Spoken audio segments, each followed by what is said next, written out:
guys. My books are available. I'm so happy. That's it. Time 4:44 guys. మా neighbour Gayatri గారు vegetable pulao తెచ్చారు.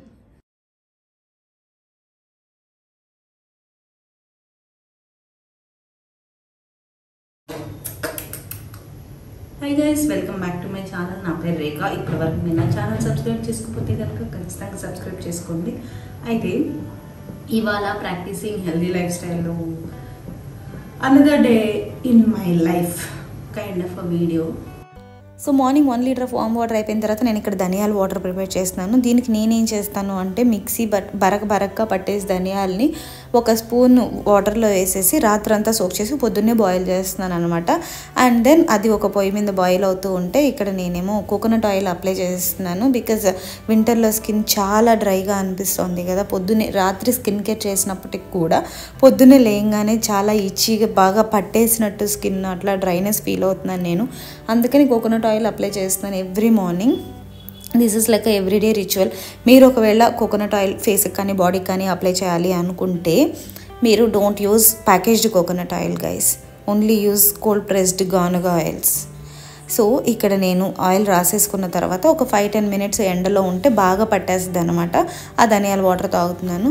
ఇక్కడ నేను 2.5 years ముందు వచ్చినప్పుడు ఈ కన్స్ట్రక్షన్స్ ఏం లేవు, కొత్త కన్స్ట్రక్షన్స్. ప్లెయిన్గా మంచి బ్రీజ్ వచ్చేది, మంచి సన్ కనిపించేవాడు. ఇప్పుడేమో అంత పెంట్ హౌస్ కదా అది నాది, అంత డస్ట్ అంతా వచ్చేస్తుంది కన్స్ట్రక్షన్స్కి.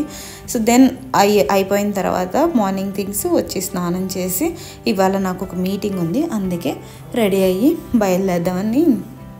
ఇది ఫస్ట్ మార్నింగ్ కోకోనట్ ఆయిల్ రాసినప్పటికీ ఫేస్ వాష్ చేసిన తర్వాత ఖచ్చితంగా moisturiser very important. And then sunscreen also important. ఈ వెదర్లో కొంచెం సన్ లేడు కదా అని లైట్ తీసుకోవద్దు, బికాజ్ నా స్కిన్ చాలా డ్యామేజ్ అయ్యి ఇప్పుడిప్పుడే రిపేర్ అవుతుంది కాబట్టి I'm telling you must sunscreen and before that moisturiser అనేది. మాయిశ్చరైజర్ సన్ స్క్రీన్ అయిపోయిన తర్వాత ఈ కాటుకు పెట్టుకోవటం అనేది చిన్నప్పటి నుంచి నాకు ఎందుకు అలవాటు అయిందో తెలియదు. బట్ ఇప్పుడు పెట్టుకోకుండా బయటికి వెళ్ళినప్పుడు ప్రాపర్గా స్ట్రైట్గా చూడలేకపోతున్నాను. పెట్టుకుంటే నాకు మంచిగా అనిపిస్తుంది అనమాట. అందుకని ఐ యూజ్ కాటుక ఎవ్రీడే.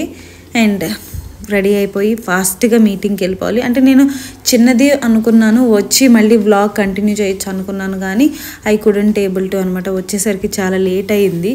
అందుకని వ్లాగ్ నెక్స్ట్ డే కూడా చేద్దాం అని కంటిన్యూ చేశాను. పొద్దున్నే అర్లీ మార్నింగ్ లేయాల్సి వచ్చింది కాబట్టి. సో వచ్చి ఆరేసిన బట్టల్ని ఆబ్వియస్గా మనం ఒక్కటే ఉంటాం, మనకి ఎవరు హెల్పర్స్ లేరు, సోలో లైఫ్ కాబట్టి ఈ బట్టలు మాట చేసుకొని ఫ్రెష్ అయిపోయి night skin care and then sleep.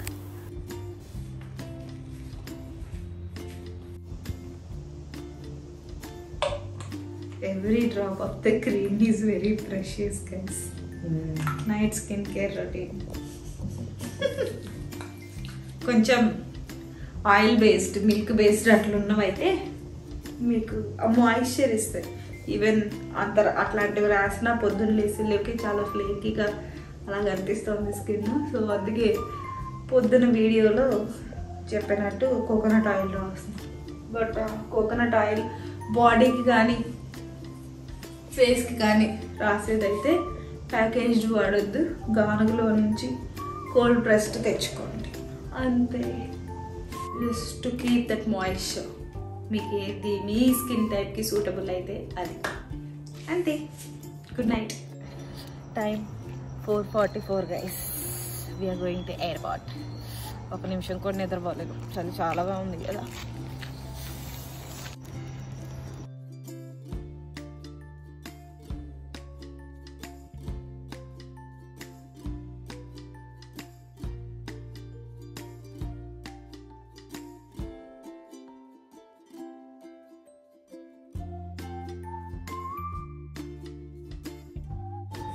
పొద్దున్నే 4:30కి లేచి 4:45కి అంతా ఎయిర్పోర్ట్కి స్టార్ట్ అయ్యి దింపేసి రిటర్న్ వచ్చి అప్పుడు పడుకున్నాను. రాత్రి అంతా పడుకోలేదు, నిద్ర రాలేదు. అయితే 12-12:30కి అలా లేచాను అనమాట. ఎలాగో సండే కదా, సండే ఆబ్వియస్గా ఇంకా అప్పుడు లేచి ఇంకేం చేసుకుందాం అనుకున్న టైంకి మా నైబర్ గాయత్రి గారు వెజిటబుల్ పులావ్ తెచ్చారు. సండే లంచ్ సార్ట్ అయ్యి తాగేసి ఒక సినిమా చూసేసి సాయంత్రానికి బుక్ ఫేర్కి వెళ్ళిపోయాం. బుక్ ఫేర్ లాస్ట్ డే కాబట్టి అక్కడ మనకి చాలామంది ఫ్రెండ్స్ ఉన్నారు కాబట్టి to meet people to buy books and all. So అసలు ఎంత క్రౌడ్ ఉంది అంటే లాస్ట్ సండే 90,000 ఫుట్ఫాల్ రికార్డ్ అయిందంటే సీరియస్లీ చాలా జనాలు ఉన్నారు. అక్కడ నా పుస్తకం చూడటం కూడా of course I'm very happy. My books are available. I'm so happy. After 4 years also, books are available. Book చూడగానే హ్యాపీగా అనిపించింది. బట్ సాడెస్ట్ పార్ట్ ఏంటి అంటే అవి నేను వేసిన బుక్స్ కాదు. సో నేను కొన్ని ఎడిషన్స్ వేసిన తర్వాత ప్రింటింగే ఆపేశాను. అలానే నేను 2-3 బుక్ స్టాల్స్కే ఇచ్చాను అనమాట. వాళ్ళు అఫ్కోర్స్ వీళ్ళకి ఇవ్వలేదు, వాళ్ళే నన్ను అడుగుతున్నారు రిటర్న్. అయితే నేను సెల్ఫ్ పబ్లిషరు, నాకు డిస్ట్రిబ్యూటర్స్ ఎవరు లేరు కాబట్టి ప్రతి చిన్న ఒక్క పుస్తకం ఒక్క కాపీ ఆర్డర్ వచ్చినా కూడా నేనే ఓవర్ నైట్ ప్యాక్ చేసి పంపించేదాన్ని. అప్పుడు నేను సాక్షిలో వర్క్ చేసేదాన్ని కాబట్టి మార్నింగ్ ఆఫీస్కి వెళ్ళి సాయంత్రం వచ్చి ప్యాక్ చేసి పంపించేదాన్ని. బట్ ఈ వీళ్ళకైతే నేను పుస్తకాలు ఇవ్వలేదు. కానీ ఎక్కడి నుంచి వచ్చాయి మీకు ఇంత స్టాక్ అంటే ఆయన అసలు ఎంత ఇర్రెస్పాన్సివ్గా మాకు తెలియదండి ఎలా వచ్చాయో అని చెప్తున్నారంటే ఐ వాజ్ మైండ్ బ్లోన్.